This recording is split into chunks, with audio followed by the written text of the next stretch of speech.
Welcome to GabTalks, where we provide tools, tips, and techniques to help your life and business be easier, better, and faster. Thank you so much for joining us for this very special episode of GabTalks Success Tips from Experts. It has been our great honor and distinct pleasure to interview these amazing experts and bring them to you. And we hope that you find value in each of these episodes that we have been sharing with you. In this episode, we thought that we would take a moment to review from each of them the question, what piece of advice would you give to your younger self? Thanks for listening. Alexis. You know, it's kind of funny that you're asking me the question, and I'll tell you why. Because my original brand, the consulting company that I own and I'm scaling now, is actually called One Relationship Away. But it actually started as a foundation of If I Were 18 Again. It was the advice that I wish I knew at 18. If I had to only pick one piece of advice, this is something that I talk to my clients all the time about, that people do not choose their future. They decide their environment, and their environment will decide their future. And so when it comes to an 18-year-old that's watching or listening to us right now, I want you to really think about, what is it that you're trying to get out of life? What is that dream or goal that you're going after? And the next biggest critical thing is get into the environment that will support that, right? Find somebody that's already doing that and, go and help them, be around them, because they will give you, gifts and knowledge that otherwise would take you years, if not decades, to learn otherwise. Sherry Mers. Do not give up on your dreams just because you think you're not good enough. You are good enough. Persist.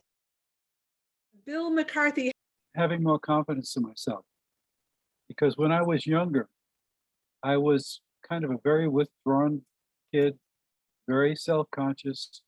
And that I'm able to go from that point to this point is really a miracle.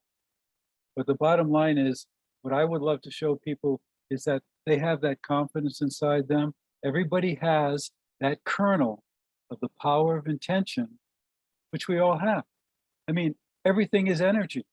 So it makes sense that if you put out energy and you put out enough energy, you're going to draw that thing to you, which you want. It's very simple.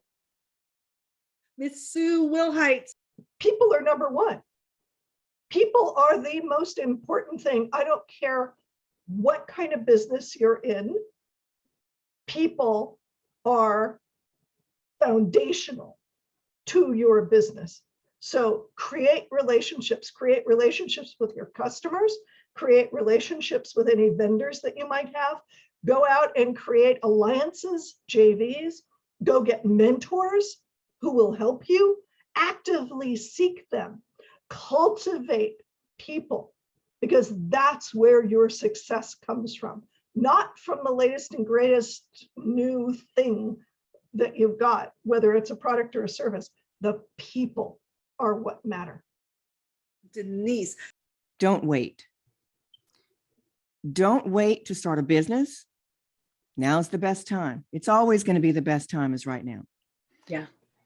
If you want your kids to go to college someday, or if you're a 14-year-old, 15-year-old watching or listening to this, don't wait to get started on the things that need to happen when it comes to college, because it really does start as early as middle school. Ms. Jennifer Lyle. Follow the joy. Follow what feels good in your heart, what you're excited about, what you're curious about. Don't just follow money. Follow that stirring in your heart, and that's going to take you to incredible things.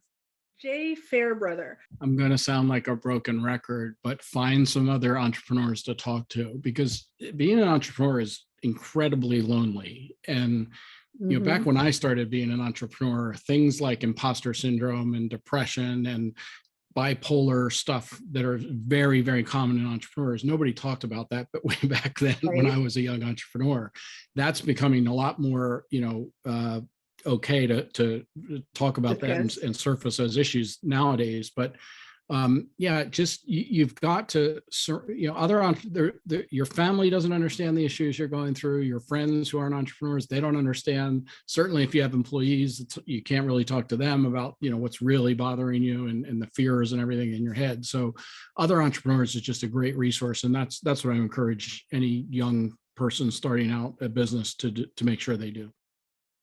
Mary Greenlee. I would say listen more carefully to the people who have been there. We take notes, we do all sorts of things, but really we don't implement many of the things that people are telling us to either make forward progress or stay out of trouble. Laurie Seymour.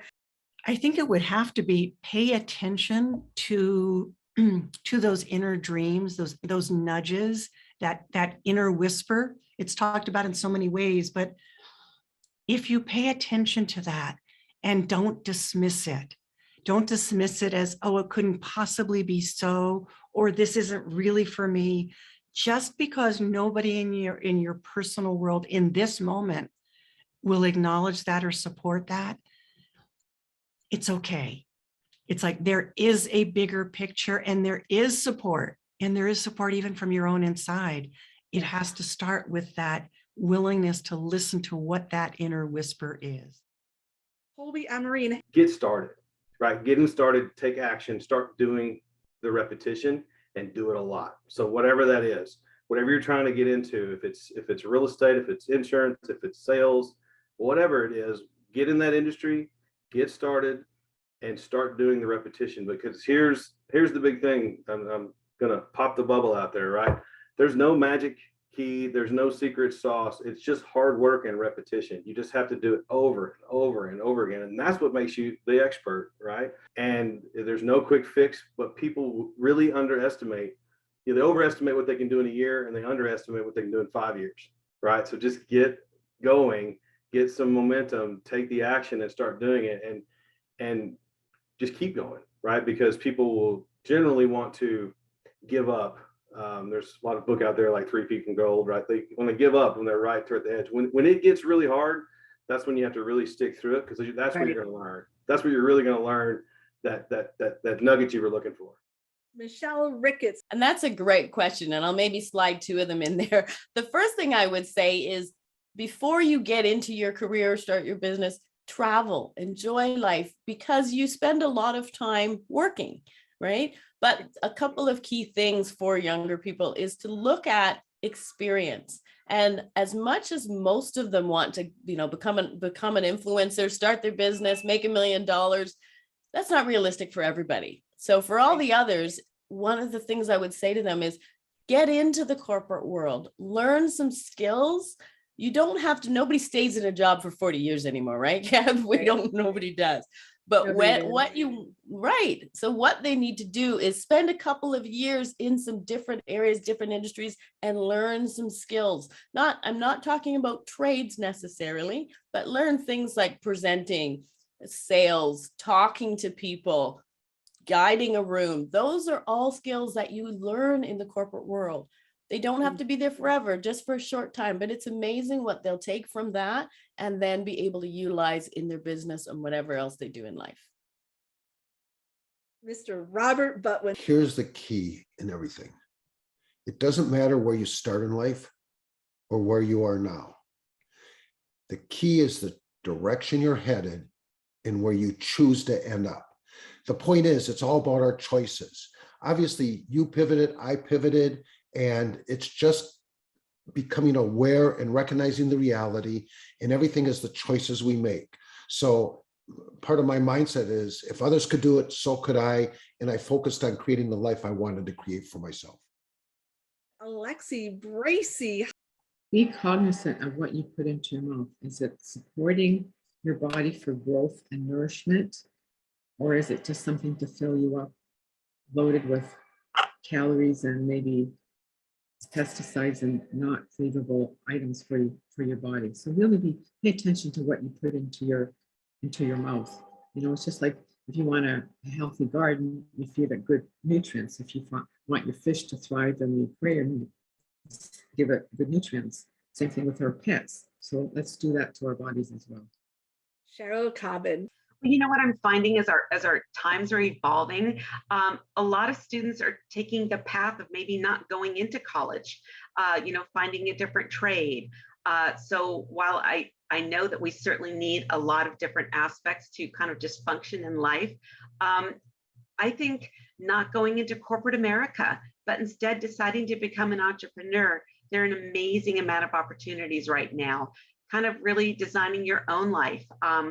I think finding a mentor to help guide you and show you the ropes. And then associations are so important in terms of helping to support you along that path.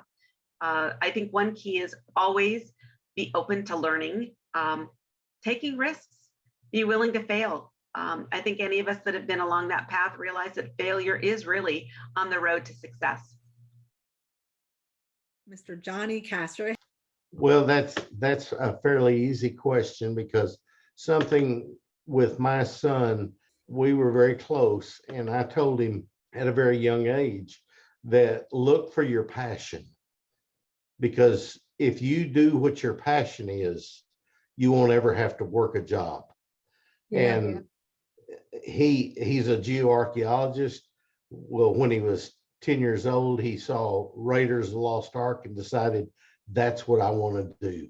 And that was his passion. And that's what he's doing now. Yeah. And he's even passed that on to his daughter. And now she wants to be a paleontologist, and she's 9 years old. You go for it, because it's not about the money. It's about the success in your heart. Robin Smith. Actually be you. Do what you want to do. Because there was something I didn't. I pretended to fit in this mold of other people for so long. And, I'm an introvert. Okay. I kind of said this before. I am an introvert. Okay. I am, but that's me, I am the science geek. I, love Star Wars. I love Disney. I love that. That's the kind of person that I am. I would much rather be home watching a Star Wars on TV or Disney Plus or whatever it is, then I would love, being out with people or anything like that. I could care less about going to the bar. But you know what? When I was 21 years old, I did that because that's what we did, I should have, and I wish somebody would have told me it's okay to be you. It's okay to be the person you are, because there's other people like you, right? There really are. You don't realize it. So that's what I'm trying to, very, very much. I have a son. I'm trying to instill that in him now, is to be you, to do the things you like. Don't worry about everybody else. Follow what's important in your heart, more than anything. Ms. Brenda Sanchez. Awesome. Thanks for asking that question, because, I think about that all the time. And I think about when I was back as a teenager or a young adult, and I think of where I am today, and I just wish I had started my own business earlier. I wish I had started, especially for the military. They tend to do their 27, their 20 years, and it's 6 months before they're retiring. And now it's like, now what am I going to do? So I just highly encourage everyone to start early, have a side gig, have a side hustle, whatever you want to call it, because it really helps you to, when the shit hits the fan, let's just, call it like it is. In life, there we have the ebbs and flows. And, sometimes life throws us a curveball and we might lose a job, or we might be disabled or whatever. If you've already started something young in your life, you now have your plan B or your plan C or your plan D all set and ready to go. Frida Lynn. Well, I guess constant learning and being open-minded. And yes, I think that's really is the key. And a lot of time we talk about self-confidence. Sometimes you need to build on that. I'm happen to be very, very fortunate that I always feel like what I have is good. And then the other thing is that sometimes people don't realize we all have our uniqueness to share with other people. So don't ever underestimate what you have there, and just looking for opportunities and try it. I mean, you have nothing to lose. Ken Kleinberg. You know what? One tip I would definitely give is anything is possible. And it's a quote from somebody And I'm not going to actually name the person that this quote is from. There are reasons behind that. But the quote is actually on my wall here. Treat the word impossible as nothing more than motivation. Don't limit yourself. Sarah Miner. I would tell them to follow their gut. For a long time, I kind of second guessed myself, and I didn't go after my dreams right away. I kind of just listened to my parents a lot. And, you know, as a matter of fact, when I was little, I was fearless. I would do all the things. And, you know, how I was saying earlier that I was born a marketer. Well, when we moved I'm from Las Vegas. When we moved from Las Vegas to North Las Vegas, I went to every single door in my neighborhood introducing myself and my family. I was fearless, and I don't meet strangers. And as I was moving more further into who I am, my why, and becoming that fearless kid again, I realized that that's what people want to see. They want to see your uniqueness, who you are, and following your gut and following who you are is what makes you unique. And it's what makes people want to get to know you. And so that was a huge thing that I needed to probably tell my younger self, because then I wouldn't have had anything holding me back. Joel Holt. This is a great question. Thank you for asking. Yeah. From my own experience, for many years of my life, all what I cared about is making money. And money does not buy happiness. And people say, hey, you need to have money to say that. Money can buy comfort in some areas, but money definitely does not buy happiness. In my professional career, for every dollar that I earned, I spend $2 in my soul to earn these dollars. So much more money that I made, worse I actually felt. So if I could go back to myself, and my invitation to myself, whatever it takes, make sure you follow your heart. Make sure that it's make you fulfilled. Make sure that we're waking up with a purpose. Make sure that it's make us happy. Because if we're not operating from a higher purpose than just making money, we got to put ourselves in a point of really losing the point of the purpose of why we're here in the first place. Miss Cheryl Boone. Well, knowing that I'm a little bit older and there wasn't internet back then, there also wasn't a lot of foods that were prepared. You know, we had the Hostess Twinkies and, you know, Wonder Bread and stuff like that. But I grew up that we only had soda on special occasions. You know, we did not have soda in the house. Going back, I probably would have never drank soda, knowing how it's not good for you. I mean, whether it has 0 calories or not, it's not good for you. The additives. And through the years, we've gotten more and more pre-made foods that have so many chemicals and additives in there. You don't even understand the labeling anymore. And it's getting worse. Hey, thanks so much for watching. We hope you got value today. We want to give a huge shout out of gratitude to our contributors. Please make sure you click the subscribe button below, and don't forget to click the bell up above to get reminders when we add new content.